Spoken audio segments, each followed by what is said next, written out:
The wrong Uber. You've done this 100 times. Friday night. Downtown. Too many drinks to drive home safely. You pull out your phone. Open the app. Request a ride.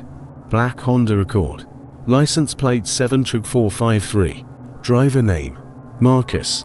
5-star rating. ETA. 3 minutes. A black car pulls up. You glance at your phone. Black car. Check. You open the door. Climb in. Say hey to the driver. He nods. Pulls away from the curb. You're scrolling through Instagram when you notice something. The route on your phone. It's not updating. You look at the app. The ride hasn't started. It still says Marcus is arriving in 3 minutes. You look up at the driver. Really look at him for the first time. He's not looking at you in the rearview mirror. He's staring straight ahead. Hands tight on the wheel. Excuse me, you say. Are you Marcus? He doesn't answer. Doesn't even glance back. That's when you notice the door locks. They just clicked. All of them. Simultaneously. And you realize with a cold, sinking horror that has nothing to do with the alcohol in your system. You're in the wrong car. By the time that realization hits, you're already 3 blocks away from safety, from witnesses, from anyone who knows you're missing. This is how it starts. This is how 12 people disappeared in Denver between 2018 and 2022. This is how a 21-year-old college student named Samantha Josephson ended up dead in a South Carolina field. This is the nightmare that happens when you get into the wrong rideshare. And it happens far more often than you think. The statistics. Let me give you some numbers that will make you check your rideshare details. Every single time from now on, between 2017 and 2020, there were over 3,000 reported sexual assaults related to Uber rides in the United States alone. That's just one company. That's just reported incidents. The real number is likely much higher. In Denver, John Pastor Mendoza posed as a rideshare driver and kidnapped 12 women over 4 years. He would wait outside bars and clubs, find intoxicated women, ask if they needed a ride. They'd see a lift sign in his window. They'd get in. He'd lock the doors, drive them somewhere isolated, assault them, then drop them somewhere random, threatening them if they told anyone. 12 women. 4 years. 0 rides were actually through Lyft. All of them were fake. He was finally caught in 2022, convicted on 30 charges, but for 4 years. He operated with impunity, because it's so easy, because people don't check, because we've been conditioned to trust the system. In South Carolina in 2019, Samantha Josephson was waiting outside a bar at 2 a.m. She'd ordered an Uber. A black Chevy Impala pulled up. She got in. The car looked right. The timing seemed right. She was tired, ready to go home. Didn't verify the details. The driver was Nathaniel Rowland. He wasn't a Uber. He locked the doors. Child safety locks engaged. Drove her to a rural area. Murdered her. Dumped her body in the woods. Her real Uber driver showed up 2 minutes later. Found no passenger. Cancelled the ride.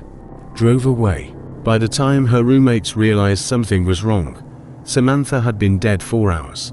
This isn't rare. This is a pattern. And it's getting worse. How it happens. Let me walk you through how these predators operate. How they exploit the system. How they turn a convenience into a trap. Step 1. The setup. They buy a Lyft or Uber sticker online. $5 on Amazon. Looks completely legitimate. Magnetic. Removable. They stick it in their window. Now they look like a rideshare driver. Step 2. The hunting ground. They park outside bars, clubs, concerts, anywhere people are drinking, anywhere people are tired, distracted, not paying full attention. They wait. Step 3. The approach. Someone comes out, clearly waiting for a ride, staring at their phone. The fake driver pulls up, maybe honks, maybe waves, maybe just sits there looking like they belong. The passenger glances up, sees a car, sees the Lyft sticker, assumes this is their ride, gets in. By the time they realize something's wrong, the doors are locked. The car is moving, and they're trapped. It takes less than 30 seconds. From sidewalk to kidnapping. Less time than it takes to tie your shoe. Step 4. Do isolation. The fake driver heads away from populated areas. Away from cameras. Away from witnesses. Maybe they make conversation. Act normal. Keep the passenger calm. Or maybe they're silent. Menacing. Making their intentions clear from the start. Either way, the passenger is now isolated. Alone with a stranger. No way to escape. No one knows where they are. The app shows their real driver is still en route to the pickup location. Nobody's looking for them yet. Step 5. The crime. What happens next varies. Sometimes it's robbery. Empty the wallet. Transfer money through Venmo, Cash App, Zelle. Take the phone. Take the cards. Then dump the victim somewhere random. Sometimes it's assault. Sexual. Physical. The kind that leaves scars you can't see. The kind that makes people afraid to take rideshares ever again. The kind that goes unreported because the victim is embarrassed, traumatized, doesn't think anyone will believe them. Sometimes it's worse. Sometimes people don't come home at all. The scary part. This is preventable. Every single case, every kidnapping, every assault, every murder. All preventable if people just checked, just verified, just took 5 seconds to confirm they were getting into the right car. But we don't. We're in a hurry. We're tired. We're drunk. We trust the system. We see a car and assume it's ours. And that assumption kills people. The red flags let me tell you what to look for. The signs that should make you turn around and walk away. The red flags that could save your life. Red flag 1. The driver doesn't ask your name. Real rideshare drivers know who they're picking up. The app tells them. Before you get in, they should say your name. Confirm you're the right passenger. If a car pulls up and just opens the door without asking who you are, that's wrong. Don't get in. Red flag 2. The car details don't match. Every rideshare app tells you exactly what car is coming, make, model, color, license plate. If any detail is wrong, it's not your car. I don't care if they have a lift sticker. I don't care if the timing seems right. If the license plate doesn't match, walk away. Red flag 3. The driver seems confused when you say your destination. Real drivers already know where you're going. The app tells them. If you get in and say I'm headed to Oak Street and the driver acts like this is news to them, you're in the wrong car. Get out immediately. Red flag 4. You can't see the driver's phone. Real rideshare drivers have their phone mounted, visible, showing the app, showing the route. If there's no phone visible, or it's hidden, or the screen is off, something's wrong. Real drivers need GPS. Fake drivers don't. Red flag 5. The doors lock automatically and you can't unlock them. Child safety locks. Some rideshare drivers use them, but most don't. If you get in and hear all 4 doors lock, and when you try the handle it doesn't work, you need to get out. Right now. Make a scene. Break the window if you have to. Because once those doors are locked and the car is moving, you've lost your chance. Red flag 6. The driver is too interested in your personal life. Real drivers make small talk sometimes. Weather, traffic, generic stuff. Fake drivers fish for information. You live alone. Are you meeting someone? How long are you staying out? They're assessing, planning, building a profile. If the questions feel invasive, trust that instinct. Red flag 7. The route is wrong. You should be going north. The car is heading south. You should be on the highway. You're in residential neighborhoods. The app on your phone should be tracking the route in real time. If it's not updating, or if it shows you go in the wrong direction, you're in danger. Tell the driver to stop. Demand to get out. Don't wait to see where you end up. These red flags are your warning system, your chance to escape before it's too late. But they only work if you're paying attention, if you're present, if you're checking. Most victims ignore these signs. Tell themselves they're being paranoid, don't want to be rude, don't want to offend the driver. Don't want to seem dramatic. That politeness kills people. The stories let me tell you about Rachel. March 2019. Denver. Girls' night out. Too much wine. Time to go home. She called an Uber. A car pulled up. Black sedan. Looked right. She got in. The driver asked if the ride was for her. She said yes. That seemed like confirmation. That seemed like proof this was her actual Uber. A few minutes later, notification on her phone. Her Uber had cancelled. That's when she realized. She wasn't in her Uber. She was in a stranger's car, with a man who just asked if she needed a ride, who'd implied he was her driver, who'd lied. She tried to get him to take her home. He drove to an isolated location, told her they were going to a party, that she'd agreed to this. She hadn't. She just wanted to go home. Rachel survived. Got away. Reported it. John Pastor Mendoza was eventually caught and convicted. But Rachel wasn't his first victim. Wasn't his last. She was number 7 out of 12. 12 women who made the same mistake. 12 women who got into the wrong car. 12 women who survived something they should never have had to endure. Let me tell you about Erica. Street. Patrick's Day 2019. Same city. 8 days after Rachel. Too drunk to make good decisions. Called a friend to pick her up. While waiting, someone ushered her into a car. She saw the lift sign. Thought she could pay him and get home safely. It was Pastor Mendoza again. Same guy. Same routine. Same outcome. Erica survived. But she's traumatized. Scared. Can't take rideshares anymore without panic attacks. Let me tell you about Samantha. The one who didn't survive. The one whose story made national news. The one whose death finally made people pay attention. March 29, 2019. Columbia, South Carolina. 21 years old. Senior at University of South Carolina. Months away from graduation. Out with friends. Celebrating. Being young and free and alive. 2 a.m. Time to go home. Ordered an Uber. Black Chevy Impala. Waited outside the bar. A black Chevy Impala pulled up. She got in. It wasn't her Uber. It was Nathaniel Rowland. He had child safety locks engaged. She couldn't get out. He drove her to a rural area. Murdered her with a knife. Multiple stab wounds. Defensive wounds on her hands. She fought. She tried.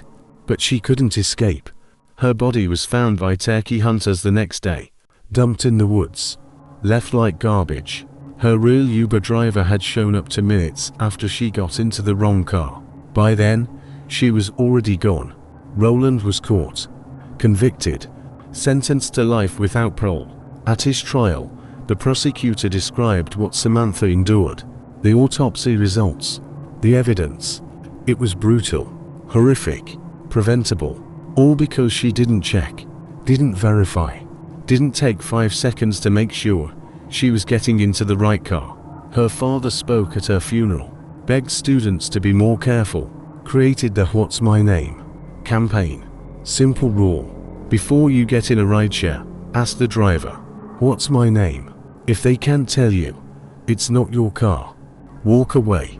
That campaign has spread to universities nationwide, airports, public safety announcements, all because one young woman got into the wrong car and never came home.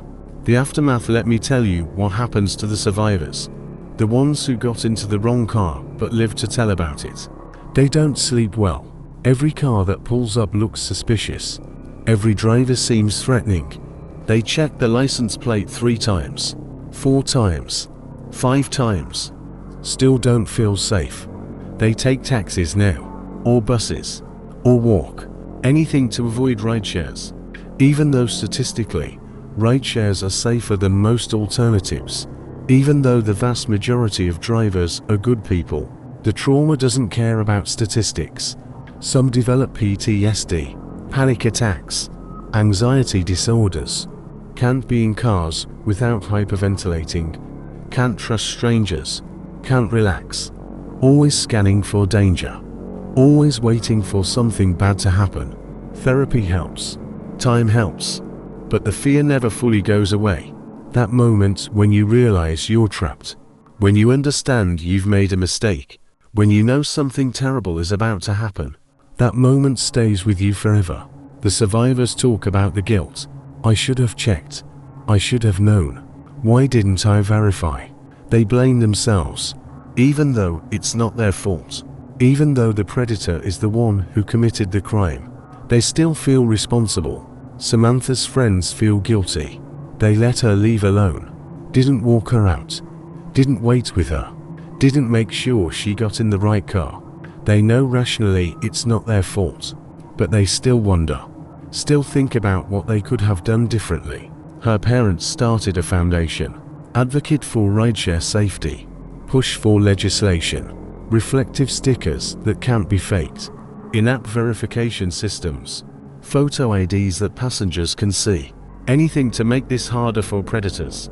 Because the truth is, the system makes it too easy. The apps don't require photo verification before you get in. They don't force drivers to state your name out loud. They don't have panic buttons easily accessible. They don't track when passengers deviate from the expected route in real time with alerts. Uber and Lyft have added some safety features, in-app emergency buttons, trip sharing, real-time location tracking, but it's not enough. Because people still aren't using them, still aren't checking, still getting into wrong cars. The companies say they're doing everything they can. Background checks, driver ratings, safety campaigns, but the fake drivers aren't in their system, aren't being background checked, aren't rated. They're just predators with a $5 sticker from Amazon. The prevention, so let me tell you how to never become one of these stories. How to make sure you get into the right car every single time. How to stay safe in a system that makes it too easy to make fatal mistakes. Step 1. Stay inside until your drive arrives. Don't stand on the street. Don't wait on the curb. Stay in the bar, the restaurant, the venue, wherever you called from. Wait until the app says your driver has arrived. Then and only then do you go outside. Step 2. Check everything. Not just the color, not just the make, everything. License plate, driver photo, car model. If any detail is wrong, don't get in. I don't care if you've been waiting 20 minutes. I don't care if it's cold. I don't care if the driver seems nice. If the details don't match exactly, it's not your car. Step 3. Ask the driver your name. Don't say, "Are you here for Sarah?" That gives them the answer. Say, "Who are you picking up?" Make them tell you. Real drivers know. Fake drivers will hesitate. Guess. Make something up. If they can't immediately say your name, walk away. Step 4. Check their phone. Before you get in, look for a phone mounted on the dashboard. Look at the screen. You should see your name, your destination, the route. If there's no phone visible, ask about it. Is the app working okay? Real drivers will show you. Fake drivers will make excuses. Step 5. Sit in the back. Always. Even if it seems rude. Even if the driver tries to make small talk. Back seat. Behind the driver. Both doors accessible. You want options. You want escape routes. Front seat gives you neither. Step 6. Share your trip. Both Uber and Lyft have features that let you share your real-time location with friends. Use them. Every time. Text someone. In an Uber. Tracking link attached. Enter 15 minutes. That way if something goes wrong, someone knows where to look. Step 7. Trust your gut. If something feels wrong, it probably is. The driver is acting weird. The route seems off. The doors won't unlock. Whatever it is, trust that instinct. Tell the driver to stop. Demand to get out. Make a scene if necessary. Loud. Public. Witnesses. Safety. Step 8. Keep your phone out. Visible. Active. Let the driver see you're tracking the route. Texting someone. Aware. Alert. Predators target people who seem vulnerable. Distracted. Unaware. Don't be an easy target. Step 9. Don't give personal information. The driver doesn't need to know where you work. If you live alone. your schedule, your plans. Keep conversation generic, minimal. You're not making a friend. You're getting from point A to point B safely. Step 10. Rate and report. If anything feels wrong, even slightly wrong, report it. Through the app, to the police, to friends, to social media. Warning others protects everyone. Staying silent protects predators. These steps take time, maybe 60 seconds total. That's what we're talking about. 1 minute of verification, 1 minute of caution, 1 minute that could save your life. Is it paranoid? Maybe, but Samantha Josephson's parents would give anything for her to have been more paranoid. Rachel and Erica wish they'd been more careful. The 12 women in Denver wish they'd taken that extra minute. Paranoia isn't the enemy. Complacency is. The reality here's the truth nobody wants to hear. This is going to keep happening. Predators will keep posing as rideshare drivers. People will keep getting into wrong cars. Some will survive. Some won't. Because we've built a system based on trust. We trust that the car that pulls up is our car. We trust that the driver is who they say they are. We trust that the app is protecting us. And mostly, that trust is warranted. Most rideshare drivers are good people doing an honest job. But most isn't all. And the ones who aren't good are sophisticated, patient, calculated. They study the system, learn its weaknesses, exploit our trust, our fatigue, our distraction, our desire to be polite and not make a fuss. They know we're tired after a night out, know we're drunk and not thinking clearly, know we're on our phones not paying attention, know we just want to get home and don't want to wait another 15 minutes for the next car. They count on all of that. They weaponize our convenience against us. And until we change our behavior, until we make verification automatic, until we stop trusting blindly, this will continue. The apps can add more safety features. The companies can do more background checks. Law enforcement can increase awareness campaigns. But ultimately, safety comes down to individual choices. Your choices. Check the license plate. Ask the driver your name. Verify before you get in. Every single time.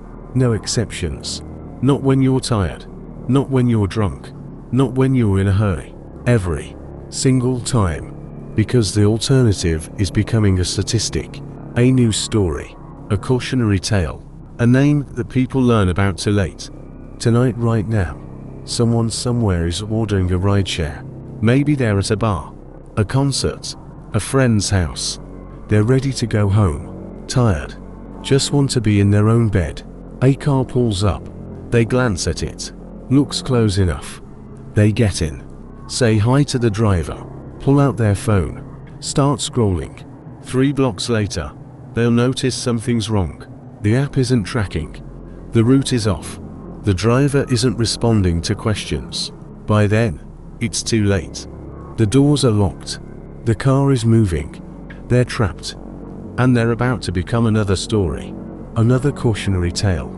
Another reason people share articles about rideshare safety. This doesn't have to happen. This person doesn't have to become a victim. All they had to do was check, verify, take 60 seconds to make sure they were getting into the right car. But they didn't. Because they trusted. Because they were tired. Because they didn't think it would happen to them. Because they'd done this 100 times before without incident. That's the thing about probability. You can beat the odds 99 times. But it only takes once. One wrong car. One fake driver, one moment of inattention, and everything changes. So the next time you call a rideshare, remember Samantha, remember Rachel, remember Erica, remember the 12 women in Denver, remember everyone who got into the wrong car and paid for that mistake. Check the license plate. Ask the driver your name. Verify everything. Stay alert. Stay safe. Because getting home safely isn't about convenience, it's about staying alive. And that's worth 60 seconds of your time. Every single time. No exceptions. The wrong Uber isn't just an inconvenience. It's a nightmare. It's a trap. It's a predator waiting for someone to make a mistake. Don't be that someone. Check your ride. Save your life.